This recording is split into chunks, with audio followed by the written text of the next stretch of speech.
Hi, എല്ലാവർക്കും എൻ്റെ പുതിയ ചാനലിലേക്ക് സ്വാഗതം. ഇന്ന് ഞാൻ തയ്യാറാക്കാൻ പോകുന്നത് ട്രിവാൻഡ്രം സ്റ്റൈലൊരു സാമ്പാറാണ്. ട്രിവാൻഡ്രം സ്റ്റൈലിലെ സാമ്പാർ നമുക്ക് എങ്ങനെയാണ് ഉണ്ടാക്കുന്നതെന്ന് നോക്കാം. സാമ്പാറിന് വേണ്ടിയിട്ടുള്ള പച്ചക്കറികൾ: തക്കാളി, വെണ്ടയ്ക്ക, അമരയ്ക്ക, മത്തങ്ങ, കത്തിരിക്ക, പടവലങ്ങ, പിന്നെ പച്ചമുളക്, മുരിങ്ങയ്ക്ക ഉണ്ടെങ്കിൽ അതും, പിന്നെ കടുക് വറുക്കാനുള്ളതും. പിന്നെ മസാലക്കൂട്ടെന്ന് പറയുന്നത് മഞ്ഞൾപ്പൊടി, മല്ലിപ്പൊടി, മുളക് പൊടി, ഉലുവപ്പൊടി, കായപ്പൊടി, ഉപ്പ്. ഇനി ഒരു പാനിൽ ചൂടാക്കിയ ശേഷം വെളിച്ചെണ്ണ ഒഴിച്ചു കൊടുക്കുക. വെളിച്ചെണ്ണ ആവശ്യത്തിന് മതി, ഒത്തിരി ഒഴിക്കുന്നില്ല. ആ വെളിച്ചെണ്ണയിലോട്ട് കുറച്ച് കടുകിട്ട് കൊടുക്കാം. ആ കടുക് ഇട്ട് കൊടുത്ത ശേഷം അതൊന്ന് നന്നായിട്ട് പൊട്ടിയ ശേഷം നമുക്ക് കടുക് വറുക്കാനുള്ള ചെറിയ ഉള്ളിയും വറ്റൽമുളകും കറിവേപ്പില ഇട്ട് കൊടുക്കുകയാണ്.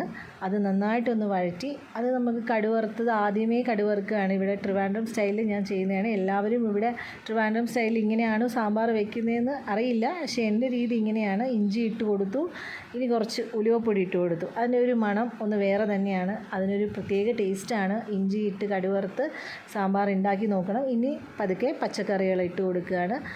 സാമ്പാറിനുള്ള പച്ചക്കറികളെല്ലാം നന്നായിട്ട് വഴറ്റി നന്നായിട്ട് എണ്ണയിലിട്ട് യോജിപ്പിച്ച ശേഷം നമുക്ക് പതുക്കെ കുറച്ച് മസാലകൾ അതിനകത്ത് ആഡ് ചെയ്യാം.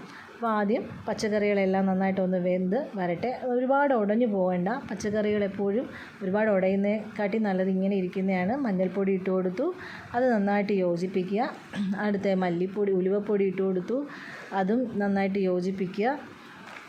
ഇനി നമുക്ക് കുറച്ച് മല്ലിപ്പൊടി ഇട്ട് കൊടുക്കാം. ഇനി അതിനാവശ്യത്തിനുള്ള മുളക് പൊടിയും കൂടി ചേർക്കുന്നുണ്ട്. ഇതെല്ലാം കൂടി ഒന്ന് യോജിപ്പിക്കുക. ഇതെല്ലാം നന്നായിട്ട് എണ്ണയിലിട്ട് വഴറ്റി അതിൻ്റേതായ ഒരു ഒരു വേവുന്ന ഒരു ഇതിൽ പരുവം എത്തുമ്പോൾ നമുക്ക് കുറച്ച് കറിവേപ്പില ഇട്ട് കൊടുക്കാം. നല്ല ടേസ്റ്റിന് വേണ്ടിയാണ് കറിവേപ്പില ഇട്ട ശേഷം കുറച്ച് കായപ്പൊടി ഇടുന്നുണ്ട്. സാമ്പാറിന് കായപ്പൊടി എന്ന് പറയുന്നത് മസ്റ്റാണ്. സാമ്പാറിന് കായപ്പൊടിയാണ് മുന്നിട്ട് നിൽക്കുന്നത്. ഉപ്പിട്ട് കൊടുത്തു. അതെല്ലാവരുടെയും പാകത്തിന് വേണ്ടിയിട്ട് ഉപ്പ് ആവശ്യത്തിന് അനുസരിച്ച് ഉപ്പിട്ട് കൊടുക്കുക. രാവിലെ കുതിർത്ത് വെച്ച സാമ്പാർ പരിപ്പ് ഞാനിന്ന് കലത്തിലാണ് ഉണ്ടാക്കുന്നത്. വൈകിട്ട് അത് നന്നായിട്ട് കുതിർത്ത് വെന്ത ശേഷം ഈ വെജിറ്റബിൾസ് എല്ലാം ഇട്ട് കൊടുത്തിട്ടുണ്ട്. മസാലയൊക്കെ പിടിച്ച് നല്ല മണം വരുന്നുണ്ട്. നല്ല രീതിയിൽ അതിനെ ഇളക്കി നന്നായിട്ട് യോജിപ്പിക്കുക. കലത്തിൽ വെക്കുമ്പോൾ കുറച്ച് മണവും ടേസ്റ്റിയും ആരോഗ്യമുണ്ട്. മറ്റ് പാത്രങ്ങളിൽ ഉണ്ടാക്കുന്നതിനെക്കാട്ടി നല്ലതാണ് കലത്തിൽ വെച്ച് സാമ്പാർ പണ്ടുള്ളവരുണ്ടാക്കുന്ന പോലെ. ഇനി നമുക്ക് കുറച്ച് പുളിവെള്ളം ഒഴിച്ചു കൊടുക്കാം. ഒരു നെല്ലിക്ക വലിപ്പത്തിലാണ് പുളി എടുത്തിട്ടുള്ള, അതിൻ്റെ പുളിവെള്ളം കൂടി ഒഴിക്കുന്നുണ്ട്. സാമ്പാറിന് പുളിയും കായവും ഒക്കെ മസ്റ്റാണ്. ഇനി കുറച്ച് വെള്ളം ചേർത്ത് കൊടുക്കുക, യോജിപ്പിക്കുക. കട്ടി ഒരുപാട് കൂടാൻ പാടില്ലല്ലോ, ലൂസും ആവാൻ പാടില്ല. അപ്പോൾ സാമ്പാറിന് ആവശ്യത്തിന് വെള്ളം ചേർത്ത് കൊടുക്കുന്നുണ്ട്. ഈ മുളക് തൊണ്ടൻ മുളകെന്നാണ് ഇവിടുത്തെ രീതി പറയുന്നത്. മറ്റ് ജില്ലകളിൽ എങ്ങനെയാണെന്ന് എനിക്കറിയില്ല പറയുന്നത്. അറിയാമെന്നുള്ളവർ കമൻ്റ് ഇടുക. ഈ തൊണ്ടൻ മുളകും കൂടി ഇട്ട് കൊടുത്ത് നന്നായിട്ട് തിളച്ച് വരട്ടെ. ഈ മൺകലത്തിൽ ഇരുന്ന് സാമ്പാർ തിളക്കട്ടെ. അതിനൊരു മൂടി വെച്ച് കൊടുത്തിട്ടുണ്ട്. ഇത് നമുക്ക് അടച്ചു വെച്ച് വെന്ത ശേഷം പച്ചക്കറിയിൽ അവസാനം ഞാൻ ചേർക്കുന്നത് തക്കാളിയും വെണ്ടയ്ക്കയുമാണ്.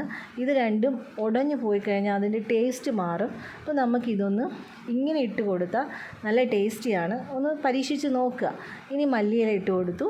മല്ലിയില ലാസ്റ്റ് ഒരു അലങ്കരിച്ചങ്ങ് ഇട്ട് കൊടുക്കുകയാണ്. കുറച്ച് കറിവേപ്പിലയും കൂടെ. ടേസ്റ്റ് നല്ല സൂപ്പർ ടേസ്റ്റാണ്.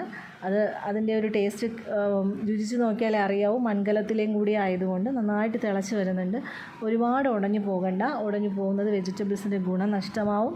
ആവശ്യത്തിന് വെന്ത് കിട്ടിക്കഴിഞ്ഞാൽ നമുക്ക് നല്ല ടേസ്റ്റി ആയിട്ടുള്ള സാമ്പാർ. ഇനി കുറച്ച് കായപ്പൊടിയും വെളിച്ചെണ്ണയും ഞാൻ ചേർത്തിട്ടുണ്ട്. വെളിച്ചെണ്ണ ഇട്ട് ഒഴിച്ചു കൊടുത്തിട്ട് അത് കുറച്ചൊന്ന് തിളയ്ക്കണം.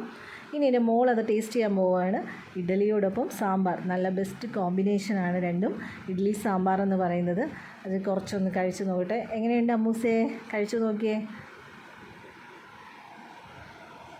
അടിപൊളി.